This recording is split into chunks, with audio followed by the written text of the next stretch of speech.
지으신 세상이 아름다워 보이는 오늘입니다. 그 아름다운 세상 속에 저희를 두시고 하나님을 섬길 수 있도록 인도해 주셔서 감사합니다. 피조물로 또 구원받은 하나님의 자녀로 백성으로 이 땅 가운데 복음에 합당한 삶을 살아갈 수 있도록 주여 성령님 늘 저희를 도와주시옵소서. 오늘도 주의 말씀을 함께 나눕니다. 완벽한 말씀, 부족한 설교로 전하오니 주께서 은혜 베풀어 주셔서 듣는 모든 심령들이 열린 마음으로 듣게 하시고 그 말씀 가운데 참으로 감동 감화하여 순종케 하여 주시옵소서. 시종을 주께 의탁합니다. 존귀하신 예수님의 이름으로 기도드렸습니다. 아멘. 할렐루야. 잘 지내셨습니까? 네, 반갑습니다. 오늘 왠지 앞자리만 빼고 꽉 찬 느낌이네요. 그렇게 제가 싫으세요? 가만히 관찰해 보니까 뒤부터 앉으셔. 뒤부터. 아무튼 저희 친하게 지내요. 아멘. 네. 자, 사사기 말씀인데 삼손 얘기가 굉장히 길다고 말씀드렸잖아요. 그래서 오늘 제가 그냥 삼손 얘기 접으려고 그래요. 그래서 오늘 마지막으로 삼손 얘기를 저희가 좀 다루려고 하고, 마지막 부분에 이제 그 유명한 삼손과 들릴라 그 이야기가 있는데 그렇게 은혜로운 얘기가 아니에요. 덕스러운 얘기가 아니어서 제가 뭐 세부적으로 전하진 않고, 지난 사사기 설교 중에 특별히 삼손 파트에서 제가 요거는 좀 나누고 싶다 했는데 미처 나누지 못했던 것, 그런 거 좀 오늘 나누도록 하겠습니다. 자, 설교 제목은 맛을 잃은 소금이라는 제목이고요. 우리 본문 말씀은 사사기 16장 28절로 30절까지만 저희가 같이 합독하기로 하겠습니다. 같이 읽습니다. 자, 시작. 삼손이 여호와께 부르짖어 이르되 주 여호와여 구하옵나니 나를 생각하옵소서. 하나님이여 구하옵나니 이번만 나를 강하게 하사 나의 두 눈을 뺀 블레셋 사람에게 원수를 단번에 갚게 하옵소서 하고, 삼손이 집을 버틴 두 기둥 가운데 하나는 왼손으로 하나는 오른손으로 껴 의지하고, 삼손이 이르되 블레셋 사람과 함께 죽기를 원하노라 하고 힘을 다하여 몸을 굽히매 그 집이 곧 무너져 그 안에 있는 모든 방백들과 온 백성에게 덮이니 삼손이 죽을 때 죽인 자가 살았을 때 죽인 자보다 더욱 많았더라. 아멘. 자, 먼저 여러분들 삼손에 대한 우리의 어떤 그런 동정의 마음이 있어요. 어릴 때부터 삼손 얘기는 많이 들어서 삼손 하면 왠지 친밀하기도 하고, 삼손 하면 이렇게 마음이 좀 가는 사사이긴 하지만, 삼손은 가장 타락했던 시대의 이스라엘을 대변하는 사사라고 말씀드렸어요. 그러니까 삼손이 그 시대의 이스라엘이고 그 시대의 이스라엘을 삼손이 정확하게 보여주고 있다는 것입니다. 자, 삼손의 마지막은 굉장히 굴욕적이고 비참하였어요. 자, 그 시대 이스라엘 백성들이 그렇게 살았다는 것을 말씀해주고 있는 것입니다. 자, 그런데 그 가슴 아픈 인생을 저희가 돌아보면서 한 세 가지 정도 짚어보려고 하는데, 첫째는 무엇인가 하면, 여러분, 삼손은 너무나 강력한 장점을 가지고 있었던 사람이에요. 그렇죠? 하나님에게서도 기대를 받았고 하나님의 백성들에게도 어느 정도 기대받았던 사람이지만 전혀 그 기대에 미치지 못하는 인생을 살았고 또 그렇게 삶을 마감했다는 것을 저희가 확인하게 됩니다. 근데 가장 아쉬웠던 점이 뭐냐면, 여러분, 삼손은 그 약점이 성경에 계속해서 공개되고 있어요. 그 약점 때문에 지속적으로 위험에 노출됩니다.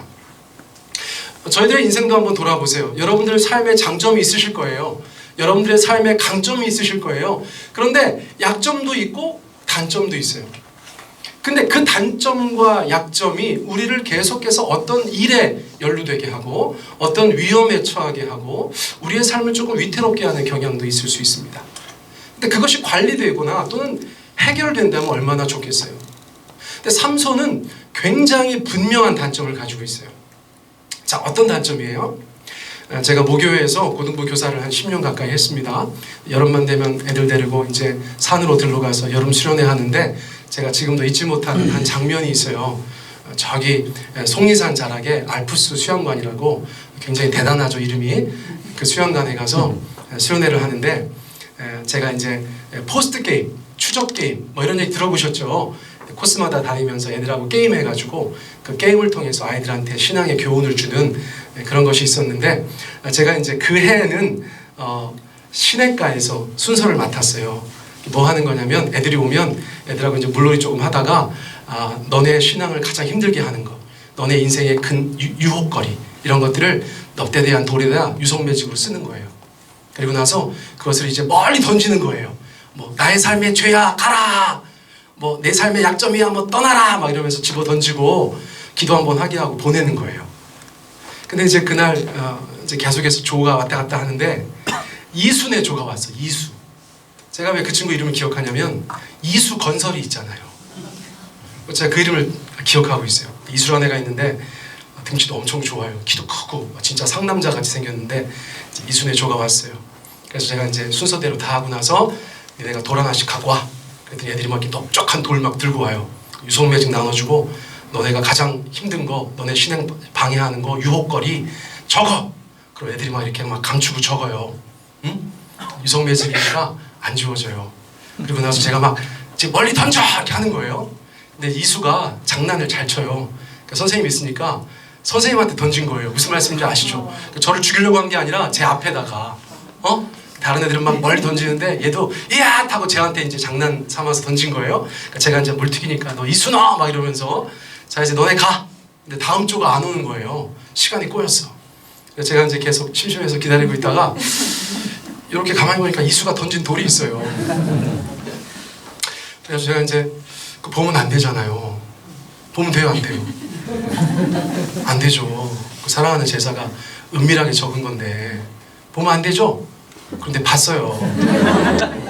아주 이렇게 돌을 딱 들어서 봤는데 제 평생 정말 잊혀지지 않는 단어가 써 있었어요. 거기에 여자라고 써 있었어요. 여자. 네, 고등학교 그때 정확하게 몇 학년인지 기억은 안 나는데 그 사춘기 그 아주 혈기왕성한 우리 이수에게 여자가 그렇게 힘든 거였나 봐. 그래서 그거를 쏘가지고 가라 하고 집어 던졌는데 선생님이 그걸 봤으니 근데 제가 걔한테 얘기하지 않았습니다. 그냥 이렇게 설교할 때 얘기하지. 근데 삼손도 이수 같은 사람이에요. 여러분 삼손의 등장은 여자와 함께 시작합니다. 그렇죠? 여러분 삼손의 퇴장은 여자와 함께 퇴장합니다. 그 말씀 읽어보세요. 14장 1절 시작. 블레셋 사람의 딸들 중에서 한 여자를 보고 자 16장 1절 한 기생을 보고 그에게로 들어갔더니 16장 4절 들릴라라 이름하는 여인을 사랑하며 그의 삶의 곳곳에 여자라는 존재가 항상 등장하고 그것이 성으로 연결되어지고 그것이 삼손의 타락으로 연결되어지고 그것이 항상 삼손의 삶에 위험을 가져다주는 어떤 사건의 발단이 돼요. 여러분 삼손이 그런 자각이 있었다면 자신의 삶의 그러한 약점과 위험 요소를 잘 관리했으면 얼마나 좋았겠어요. 그러나 삼손은 전혀 그런 것에 대해서 전혀 인지하지도 못한 것 같고 그런 것을 관리할 의지도 없어 보여요. 그래서 이 마지막 여자 들릴라에게 호되게 걸려서 나중에는 결국 죽음에 이르는 그런 인생의 마지막을 보내게 되는 것이에요. 여러분 화분 좀 키워보셨습니까? 제가 어느 댁이라고 말씀은 안 드리겠지만 저희 교인 가정 한 가정은 식물원이에요. 고기를 떨구시면 안 돼요. 집사님 지금 고기 드셔야 돼요. 자 편합니다. 지금 편해요. 웃으시면 안 돼요. 아이 집사님, 에이 저는 얘기 안 했는데 집사님 혼자 막 고기 떨구시고 막 웃으셔서 다 들켰네. 제가 볼 때 입장료 1,200원 받아도 아깝지 않아요. 막 집에 가가지고 막 화분 피해 다니더라고요. 예. 애도 많고 화분도 많고 그런 집이 있어요. 네. 근데 여러분 식물 성장에 있어서 정말 중요한 3대 필수 요소가 있어요. 뭔지 아세요? 기억나세요? 네. 어릴 때 저희가 이거 다 봤어요. 질소, 인산, 칼륨 이거 저희가 막 괄호넣기 많이 했었던 건데 질소, 인산, 칼륨 요 세 가지는 필수적으로 필요한 거예요. 그래서 복합 비료라고 하면 저 세 가지가 다 들어가 있는 비료라고 할 수 있어요. 그런데 여러분 질소가 없으면 이렇게 된대요. 인산이 없으면 이렇게 된대요. 칼륨이 없으면 이렇게 된대요. 왜 필수 요소인가 했더니 뭐라도 하나 없으면 그냥 다 죽어가는 거예요. 그러니까 골고루 공급하는 것이 너무나 중요하다는 거예요. 근데 어떤 초보자가 예를 들어서 화분을 키우면서 그럼 내가 질소 많이 줘야지. 그래서 질소를 100으로 줬어. 그리고 인산하고 칼륨을 50씩 줬어. 그럼 식물 성장은 어디까지 간다는 거예요? 50에서 멈춘다는 거예요. 여러분 이거 식물학자들의 연구 결과예요. 제가 충남대학교 농대 교수한테 확인도 했어요. 질소를 60 주고 인산과 칼륨을 80씩 줬어. 그럼 식물의 성장은 어디에서 결정된다는 거예요? 60에서 결정된다는 거예요. 남는 것 때문에 더 크지 않는다는 거예요. 모자란 것 때문에 거기서 멈춘다는 거예요. 여러분 이거 굉장히 의미심장하지 않습니까? 하나님이 지으신 피조 세계의 그 식물에게도 어떤 것을 어떻게 주느냐에 따라서 그 성장이 결정되는 요소가 있다는 거예요. 필수적인 것들 중에서 최소치가 그 성장을 결정한다. 그래서 이것이 전문 용어로 최소치의 요소라고 하는 거예요. 최소치 원리. 자, 이것을 어떤 독일의 신학자가 교회 성장에 접목시켜 봤어요. 교회 성장에. 자, 우리나라에서는 잘 볼 수 없는 물 항아리지만 서구권에서는 저런 물 항아리를 많이 가지고 있었죠.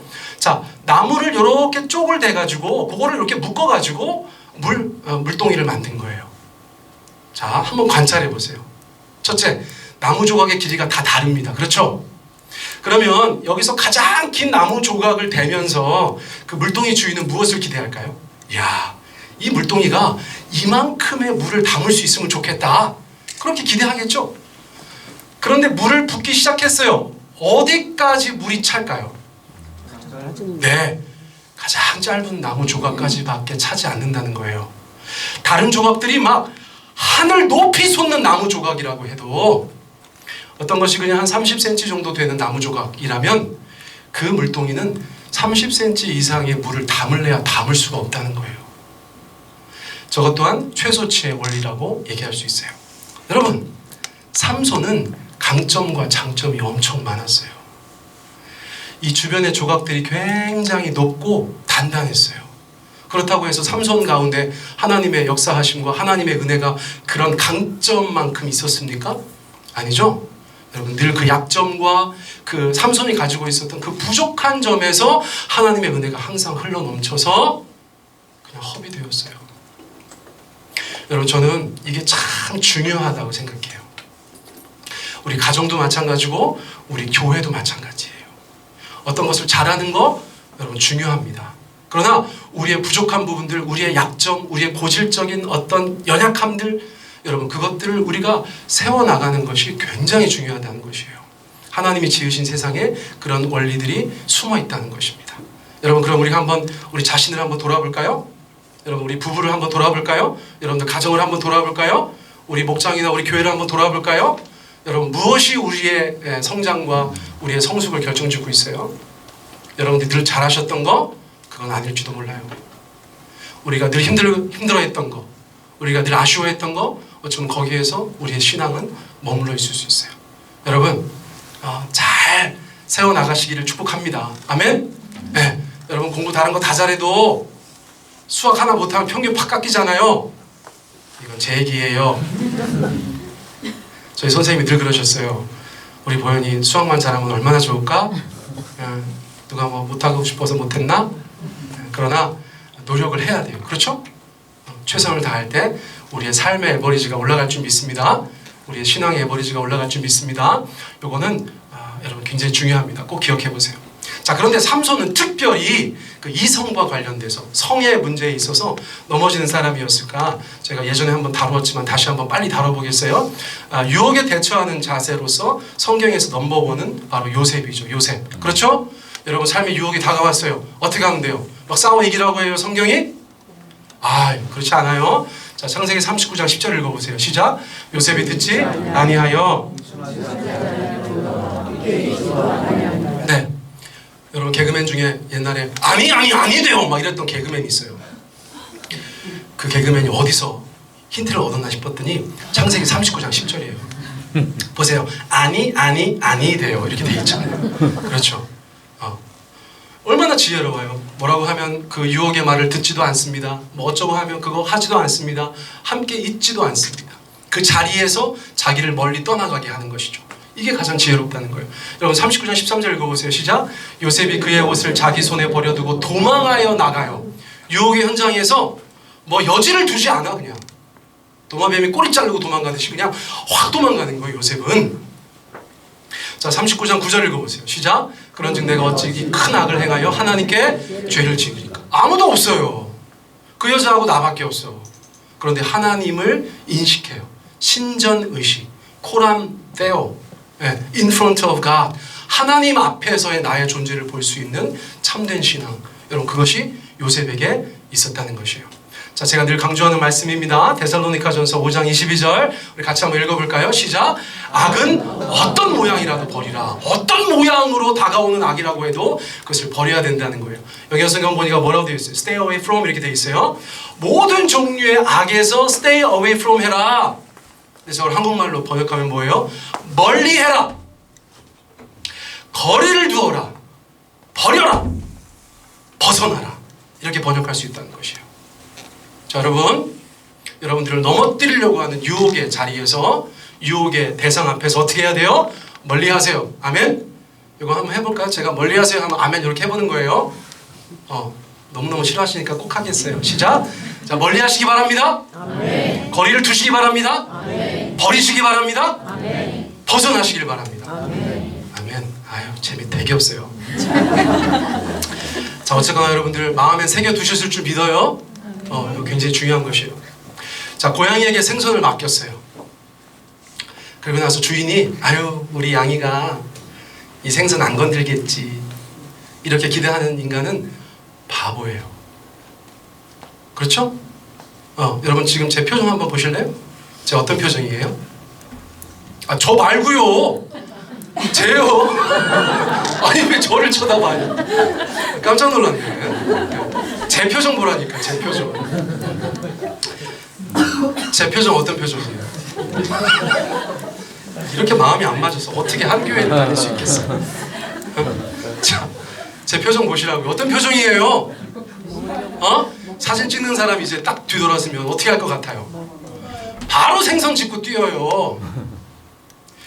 기대할 게 아니에요, 여러분. 조금도 기대할 바가 아니에요. 왜 그런 기대를 했는지가 더 의문이야. 고양이한테 생선을 맡기고 그런 기대를 하면 안 되는 것처럼 우리가 우리의 삶의 연약함과 그 허물을 알매도 불구하고 자기를 그런 데 노출시키는 사람은 바보천치예요. 그런 환경을 조성하시면 안 돼요. 그런 자리에 가시면 안 돼요. 멀리 하셔야 돼요. 버리셔야 돼요. 내 안에 있는 고양이한테 생선을 맡기지 마시라고요. 여러분들은 그렇게 대단한 분들이 아니에요. 연약한 인간들이에요. 여러분 이 그림을 꼭 기억해 주세요. 원하시는 분은 제가 톡으로 전송해 드릴 거예요. 카톡 프로필 다 받고! 자, 두 번째, 맛을 잃은 소금. 여러분 마태복음 5장 13절 우리 한번 읽어볼까요? 시작. 너희는 세상의 소금이니 소금이 만일 그 맛을 잃으면 무엇으로 짜게 하리요? 후에는 아무 쓸데없어 다만 밖에 버려져 사람에게 밟힐 뿐이니라. 여러분 이 말씀 너무 유명한 말씀이에요. 자, 하나님께서 우리의 정체성을 말씀하시는데 예수님 통해서 첫 번째 소금이다 그러셨어요. 우리는 소금이다. 그 다음에 이어서 뭐라고 말씀하셔요?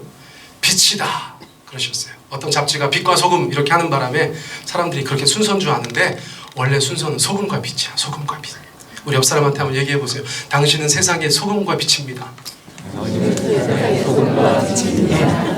자, 빛은 뭐 해야 돼요?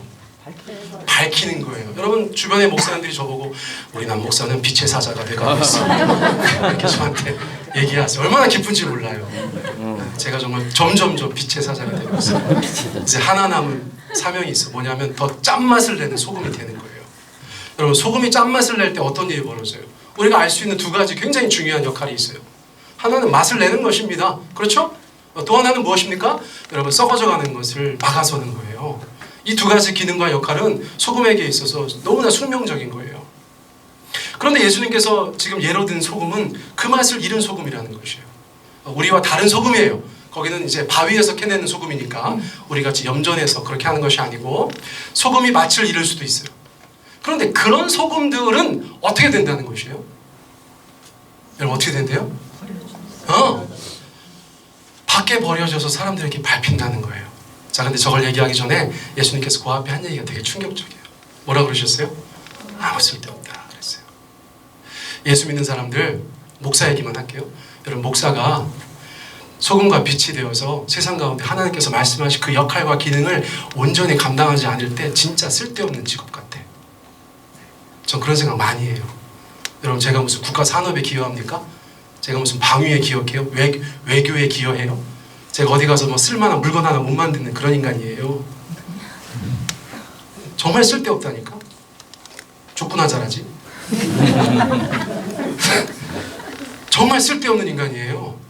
그런데 언제 제가 정말 쓸모있는 인간이 될까요? 하나님이 제게 주신 그 역할과 그 기능을 순전하게 온전하게 감당할 때예요. 여러분 그때 달라져요. 여러분 우리 예수 믿는 사람들이에요. 아멘? 우리 각자의 직업이 있어요. 여러분들의 강점이 있어요. 역할이 있어요. 그런데 성도로서의 그 소금의 역할과 기능을 제대로 하지 못하면 하나님 앞에서는 쓸데없는 사람들 되는 거예요. 그런데 페널티도 있어.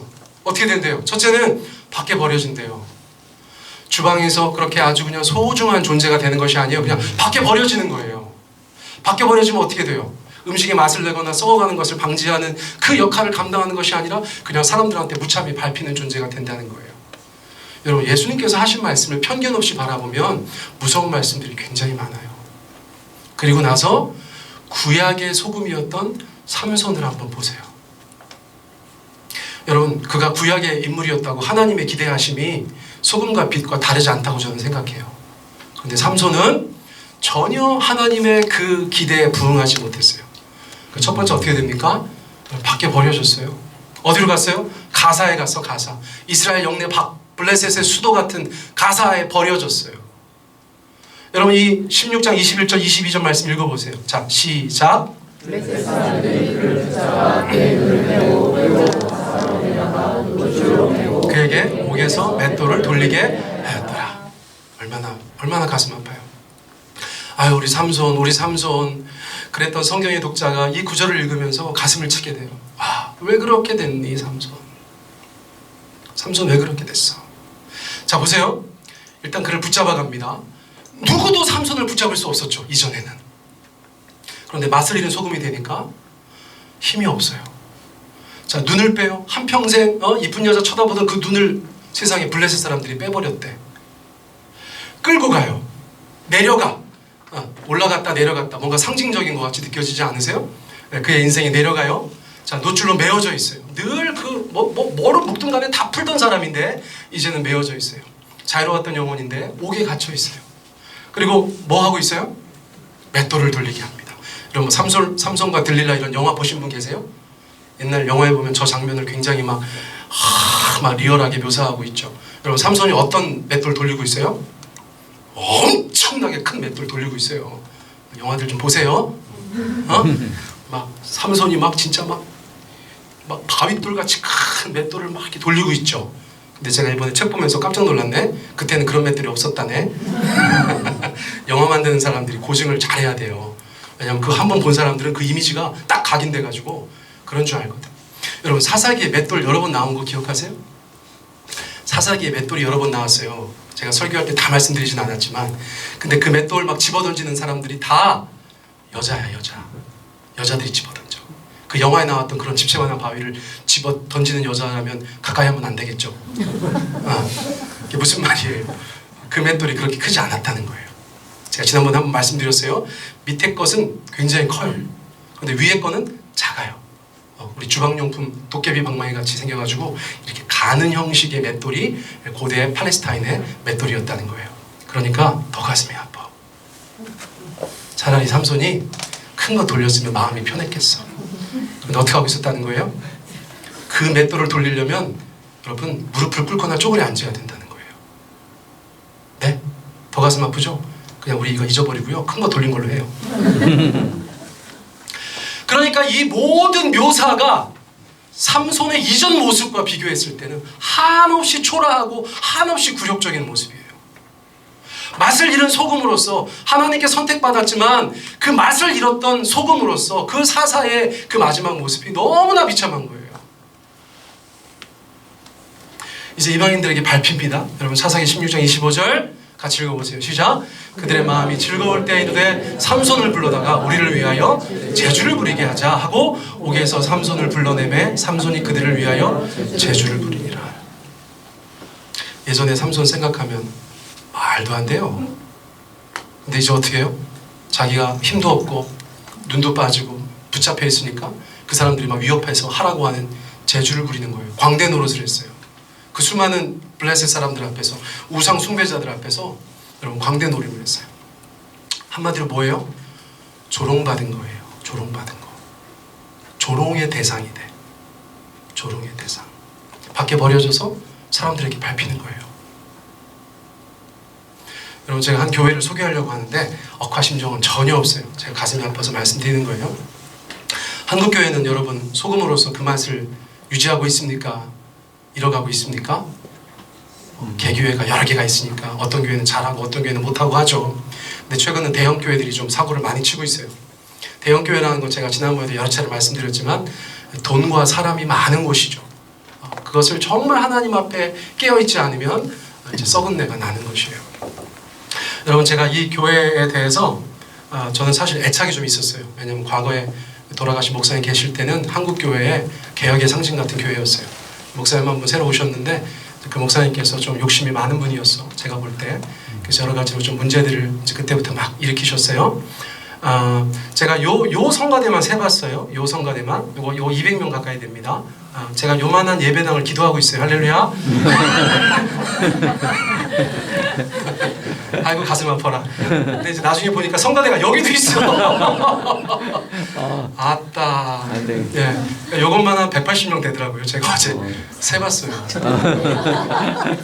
한 줄 세고 한 줄 세고 곱했지. 내가 다 세진 않았지. 그러니까 이게 한 180명 되니까 저는 요만한 예배당만 있어도 참 좋지 않나, 이제 그런 생각을 혼자 해요. 혼자 하고 있는데 이게 얼마나 보기 좋습니까? 이게 9,300석이에요. 9,300석. 자, 그런데 이게 최근에 왜 이 교회가 이제 문제가 되냐면, 제가 이제 도면 같은 걸 좀 보여드리겠는데, 이게 이제 서울의 서초에 있는데, 요 앞에가 이제 요 하얀색 길이 이게 서초대로예요. 서초대로. 이제 길이 있는데, 땅 속으로 들어가 보니까, 겉에서 볼 때는 이게 도로가 이대로 이렇게 있는데, 땅 속으로 들어가 보니까 이 건물이 요 도로를 7m 들어왔어요. 저게 될까요? 안 될까요? 안 되죠. 근데 10년 전에 억지로 한 거예요. 억지로. 네. 그리고 심지어 가로 길이가 154m야. 어마어마한 면적인데, 심지어 깊이가 지하 1층, 2층, 3층, 4층, 5층, 6층, 7층이에요. 지하로 7층 가 있어. 자, 7m에 154에 지하로 7층 건물. 어마어마한 면적이에요, 사실은. 네, 그런 면적이 최근에 대법원에서 불법이라고 이제 판결이 난 거예요. 큰일 났죠. 왜요? 여러분, 예배당 다 졌다니까. 이렇게 지금 예배를 드리고 있어. 그런데 그 엄청난 면적이 불법으로 판명이 난 거예요. 그래서 저거를 만약에 그 불법을 다시 다 메꾸고 건물을 이제 요거를 다 잘라서 여기를 다시 원상복구하고 이제 강단이 이만큼 나오려고 하면 최대 600억의 돈이 든대요. 그러니까 제가 가슴이 아파서 그래요. 처음부터 말이 많았거든요. 그거 안 된다. 안 되는 것이다. 그런데 억지로 했어요. 억지로. 막 정치인들 만나가지고 막 구호 삼고 막 서초구청장 그때 당시에 막 그 교회를 다녔다나 어쨌다나 아무튼 그래가지고 막 이렇게 해가지고 억지로 한 거야. 근데 나중에 사람들이 민원을 제기했어요. 서초 구민들이. 그러니까 법으로 다시 판단해 보니까 이게 불법이라는 거예요. 근데 제가 뭐 이 교회 뭐 그런 아픔을 제가 뭐 가십거리로 만드는 건 아니고, 제가 이 그림들을 보다가 눈에 들어온 것이 이거예요. 강단. 여러분, 이 예배당이 이만큼 있어요. 예배당이 있는데 이 강단이 서 있고 그 강단의 자리가 불법의 자리예요. 그냥 저 혼자 그냥 이렇게 의미를 부여하는 거예요. 여러분, 그 현실 법의 불법인 자리에서 계속 말씀을 전했다는 거죠. 그렇죠? 제가 그냥 가슴 아파서 말씀드리는 거예요. 이거는 이제 그 교회를 딱 지명해서 말씀드리는 건 아니고, 이제 또 이제 일반적인 차원에서 제가 여러분들한테 늘 강조하는 메시지예요. 여러분, 마태복음 7장 읽어보세요. 시작. 그날에 많은 사람이 나더러 이르되 주여 주여 우리가 주의 이름으로 선지자들을 하며 귀신을 쫓아내며 많은 권능을 행하지 아니하였나이까. 그때 내가 그들에게 밝히 말하되 내가 너희를 도무지 알지 못하니 불법을 행하는 자들아 내게서 떠나가라 하리라. 예, 그날이 언제예요? 마지막 날이에요. 마지막 날. 심판의 날. 우리가 하나님을 뵙는 그날. 직접 하나님의 얼굴을 뵈는 그날. 하나님께서 우리의 삶을 심판하시고 우리의 생애를 정산하시는데 기준이 있다는 거예요. 여러분, 기준이. 이게 굉장히 중요합니다. 여러분, 우리가 어떤 평가를 받을 때 그 기준에 부합하려고 노력하지 않습니까? 우리가 어디 가가지고 그냥 무슨 일을 하든지 거기 뭐 조건이 어떻게 돼요? 기준이 뭐예요? 그걸 우리가 당연히 확인하죠. 그렇죠? 그리고 확인하고 나서 내가 거기에 지원을 했다거나 아니면 그 일을 하기 위해서는 그 기준에 합당한 삶을 살려고 하는 거죠. 그 기준에 합당하게 나를 만들어 가려고 하는 거죠. 그렇죠? 그러니까 마지막 날에 하나님께서 우리의 삶을 어떤 기준을 가지고 판단하시느냐가 굉장히 중요한 거예요. 여러분들 생각을 가지고 무엇을 가지고 가서 하나님 앞에 보여드리는데 야, 이거는 우리 기준하고 아무 상관이 없는 거야 라고 말씀하실 수 있다는 거예요. 굉장히 중요하죠. 내가 내 생각으로 내가 복음을 가지고 내가 복음 가지고 하나님 앞에 이것도 하고 저것도 하고 해가지고 이렇게 주섬주섬 싸가지고 갔더니 하나님께서 이것도 상관없고 이것도 해당 사항 없고 이것도 없고 이것도 없네. 아이고 이거 아무것도 없네 라고 말할 수 있다는 거예요. 굉장히 사실은 중요한 메시지입니다. 이 사람들이 주장하는 바는 뭐예요? 내가 주여 주여 하면서 선지자 노릇한 거예요. 오늘날로 따지면 뭐 목사장로 돼가지고 그 노릇 했어. 이 평생 했어. 그리고 하나님 앞에 갔어. 하나님 제가 선지자 노릇 했습니다. 어떤 사람은 막 귀신 쫓아냈어. 예수 이름으로 명하니 따라! 막 귀신 떠나갔어. 하나님 제가 귀신 쫓아냈습니다. 어떤 사람은 막 권능을 행했어. 막 정말 기적적인 일들이 그의 삶 가운데 나타났어. 하나님 제가 권능을 행했습니다. 이렇게 얘기했어요. 자기가 생각하는 기준, 자기가 생각할 때 하나님이 기뻐하실 거라고 생각한 것들을 가지고 하나님 앞에 나아갔어. 그랬더니 하나님께서 뭐라고 하신 거예요? 하나님께서 뭐라고 하셨어요? 야, 나 너네 모른다. 왜요? 기준에 안 맞으니까 그런 거예요. 기준에 허튼 기준 가지고 간 거예요. 모집 요강을 잘못 봤어. 처음부터. 그거는 아무런 관계가 없는 거였어. 여러분 삼손은요. 삼손은 사산으로 타고 말이죠. 블레셋 때려잡고요. 엄청나게 많은 놀라운 역사를 이루었던 사람이죠. 그런데 하나님께서 그걸 가지고 삼손을 판단하셨습니까? 아닌 것과 비슷한 거예요. 하나님이 말씀하신 것은 뭐예요? 여러분 법을 행하는 거예요. 법을 행하는 거. 하나님의 법을 행한 자, 하나님의 법을 행하지 않은 자. 굉장히 이분법적이죠. 그 순간에는 하나님께서 굉장히 냉정하신 거예요. 너는 합법적인 삶을 살았냐? 이건 세속법을 꼭 얘기하는 건 아닙니다. 하나님의 법을 말씀드리는 거예요. 너는 합법적인 삶을 살았냐? 너는 불법의 삶을 살았냐? 여러분 그것을 가지고 우리의 영혼을 결정하신다는 거예요. 그런데 많은 사람들은 여기서 마음을 뺏기고 눈을 뺏기고 다 뺏겨요. 그렇게 그런 노릇하는 거, 막 그런 가시적인 결과가 있는 거, 막 보기 좋은 거, 있어 보이는 거, 화려해 보이는 것에 마음을 다 뺏기고 그것이 하나님께서 원하시는 것이냐, 그것이 하나님께서 말씀하신 기준이냐 스스로 속이면서 신자의 삶을 살아간다는 거예요. 큰 낭패 본다는 거예요. 큰 낭패 본다는 거예요. 주여 주여 하는 자마다 다 하나님 앞에 구원받는 거 아니라는 말씀을 여러분 우리가 그럴 때 적용해야 된다는 거예요. 그럴 때. 자, 그러니까 여러분 세상이 교회를 막 그렇게 하면 종교 핍박이래. 저는 그런 분들의 견해를 저는 반대합니다. 왜요? 여러분 신앙의 핍박은 뭐예요? 신자가 신자로서 그 기능과 역할을 온전히 감당하는데 세상이 그냥 그것 때문에 그 사람들을 핍박하면 그거는 핍박이에요. 그런데 여러 가지 불법을 행한 것 때문에 세상에 손가락질하는 것은 당연한 거예요. 여러분 우리가 이것을 절대 잊으시면 안 돼요. 여러분 교회에서도 그런 논리를 가지고 막 얘기하는 분들이 있어요. 여러분 가당치 않다고 저는 생각해요. 여러분 이 말씀에 비추어서 우리의 삶의 주변들을 해석하시기 바라요. 자, 그렇다면 여러분 삼손의 힘은 도대체 어디서 나오는가가 굉장히 중요한 것이죠. 부족한 사람인 거 우리가 알아요. 연약했던 사람인 거 알아요. 허물이 너무 많았던 사람이에요. 그런데도 하나님께서 그 이스라엘 백성들을 구원하시기 위해서 구녀지책으로 삼손을 늘 사용하세요. 네, 여러분 주일학교 다니신 분들 어릴 때 삼손의 힘의 근원은 어디입니까? 머리카락. 이렇게 어쩜 이렇게 다들 잘못된 답을 확신을 가지고 알고 계신가 모르겠어요. 자, 그런데 그렇게 오해할 만한 성경 구절들이 있습니다. 그렇죠? 자, 예를 들어서 사사기 16장 16절 17절 읽어보세요. 시작. 이르되 내 머리 위에는 삭도를 대지 아니하였나니 이는 내가 모태에서부터 하나님의 나시린이 되었습니다. 만일 내 머리가 밀리면 내 힘이 내게서 떠나고 나는 약해져서 다른 사람과 같으리라. 자, 들릴라가 막 오빠 왜 그렇게 힘이 센 거야? 빨리 알려줘. 막 블레셋 사람들이 엄청난 현상금을 걸었거든요. 막 들릴라가 막 계속 막 얘기하는 거예요. 삼손이 처음엔 장난치거든요. 3번 정도 장난치거든요. 나중에 막 그 여자가 필살기 날리죠. 여자들은 동서고금을 막론하고 똑같은 게 있는 것 같아. 마지막에 뭐라고 했어 들릴라가? 오빠 나 사랑하는 거 아니지? 이렇게 했어. 그랬더니 삼손이 아니야! 그러면서 이 얘기를 다 했어. 좀 여기 조심해라. 일단 콧소리 나면 조심해야 돼. 빵 이거 다 조심해야 돼. 그래서 삼손이 얘기하는 거예요. 만일 내 머리가 밀리면 내 힘이 내게 쏟아나고 나는 약해져서 다른 사람과 같게 될 거야. 들릴라한테 얘기를 했어. 천기를 누설했어.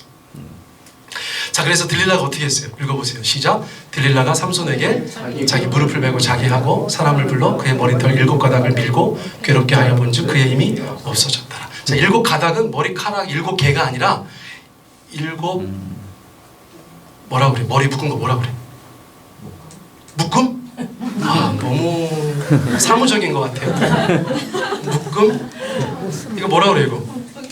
뭉텅이? 너무 토속적인 것 같아요. 아무튼 아시겠죠? 이게 이제 가닥이 아니라 이제 갈래? 갈래. 그게 좋겠죠? 갈래. 에이씨, 참. 7 갈래. 그러니까 이제 삼손은 그 머리를 이제 7개로 묶고 다녔던 거예요. 레게 스타일, 레게 스타일. 삼손이. 그러니까 들릴라가 어떻게 했다? 그 7 갈래를 다 밀어버렸어. 그리고 나서 막 괴롭게 했대. 간지럼 태웠나? 그랬더니 힘이 없어졌어요. 자, 그러니까 삼손이 자기가 고백했어. 나 머리 잘려주면 약해져. 들릴라가 해봤어. 그때 힘이 없어졌어. 그러니까 사람들은 뭐라고 생각해요? 삼손의 힘의 근원은 머리카락이다. 이렇게 생각하는 거예요. 자, 외적으로 보면 맞습니다. 자, 외적으로 보면 맞아요. 자, 그런데 제가 지난번에 나실인 규례 설명할 때 뭐라고 말씀드렸어요? 여러분, 나실인에게 있어서 그 머리카락이 어떤 상징이 있는가를 제가 말씀드렸죠? 자, 제 말씀을 들어보세요. 자, 첫째, 나실인의 외적인 표지가 사라진 거예요. 삼손은 누가 봐도 외적으로 나실인이었어. 그렇죠? 야, 쟤 왜 저러고 머리 기르고 다닌대? 삼손 나실이냐. 외적인 표지였어요. 근데 머리를 밀어버리는 순간 쟤는 뭐 하는 애야? 나 몰라, 쟤 모르겠어. 외적인 표가 사라진 거예요. 자, 두 번째는 뭐가 있어요? 삼손은 하나님께서 말씀하신 3가지 나실인의 규례를 별로 중요하게 생각하지 않은 사람이었어요. 특히 1번하고 2번은 상습적으로 어겼어요. 자, 첫 번째 뭐예요? 독주. 여러분, 늘 독주와 가까이 사는 나실인이었어요. 자, 두 번째 뭐예요? 죽은 시체. 사체를 만지면 안 되는데 삼손은 성경에 기록되어 있는 것만 사체를 여러 번 만졌어요. 밥 먹듯이 규례를 어기는 사람이야. 그런데 이상하게 하나는 지키고 살았어. 그게 뭐예요? 머리를 기르고 산 거예요. 자, 그럼 예를 들어서 제가 그거를 이미지를 여기 넣진 않았지만 여러분, 하나님이 계세요. 위에 하나님이 계시고 이렇게 내려와서 3갈래가 있는 거예요. 하나님과 삼손을 연결하고 있는 3개의 연결고리가 있어요. 첫째, 독주. 둘째, 사체. 셋째, 머리카락이에요. 앞에 2개의 연결고리는 이미 애전하게 나가 떨어졌어. 그럼 하나님과 삼손을 붙잡고 있는 단 하나의 연결고리는 뭡니까? 여러분, 그게 머리카락인 거예요. 그 머리카락이 댕강하고 날아가는 순간 하나님과 나실인으로서의 부름받은 사사로서의 삼손과 보이지 않는 영적인 그 네트워크가 끊어지는 거죠. 무슨 말씀인지 아시겠어요? 여러분, 이거 하나 끝까지 붙잡고 있는 거 되게 중요한 거예요. 응? 여러분, 전선이 예를 들어서 전선이 플러그에 꽂혀 있는데 원래대로 새선이 딱 꽂혀 있으면 좋겠지만 전기 얘기하니까 팍 나가잖아요. 저거 올리시면 돼요. 네. 아까 왼쪽 맨 위에 거. 근데 바로 떨어질 수도 있으니까 놀라지 마시고요. 이 말에 권세가 있다 보니까 전기 얘기하니까 전기가 감당을 못해. 전기. 또 나가면 어떡하지? 설교를 빨리 끝내야 돼요. 여러분, 3줄 딱 들어가 있는데 한 줄 끊고 2줄 끊겼어. 그렇다고 전기가 안 들어옵니까? 예, 아주 바람직하진 않지만 연결되어 있어요. 여러분, 무슨 말씀인지 아시겠어요? 여러분, 우리가 하나님 앞에 가지고 있어야 되는 여러 가지 통로들이 있어. 어떤 것도 막히고 어떤 것도 끊기고 어떤 것도 유실되고 어떤 거 하나 남아있어. 여러분 그 하나의 귀중함을 아세요? 많은 분들이 그게 뭐냐면 교회 출석이에요. 교회 출석. 내가 볼 때. 에? 그것도 안 하면 다 죽어 나빠질 사람들 천지야 대한민국에.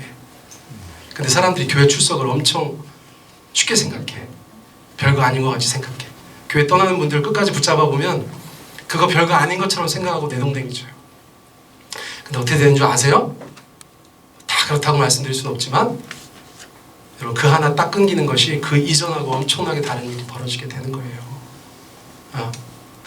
불이 들어오는 것하고 안 들어오는 것 엄청 다르지. 그거라도 듣는 거하고 그거 안 듣는 거하고 엄청 다르지. 거기 와서 그거라도 기도하는 거하고 그거 기도 안 하는 거하고 엄청 다르지. 그거 일주일에 3번이라도 찬송하는 거하고 안 하는 거하고 엄청 다르지. 제가 볼 때 그 마지막 연결고리인데 사람들이 그걸 내팽개쳐요.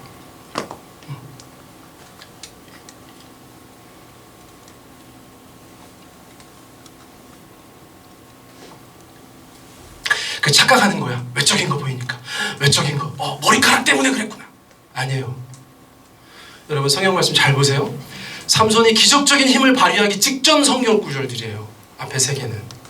마지막 한 구절은 늘 기적적인 힘을 발휘하는 것처럼 보였던 삼손이 아무 힘도 발휘하지 못하는 사건 직전의 성경 구절이에요.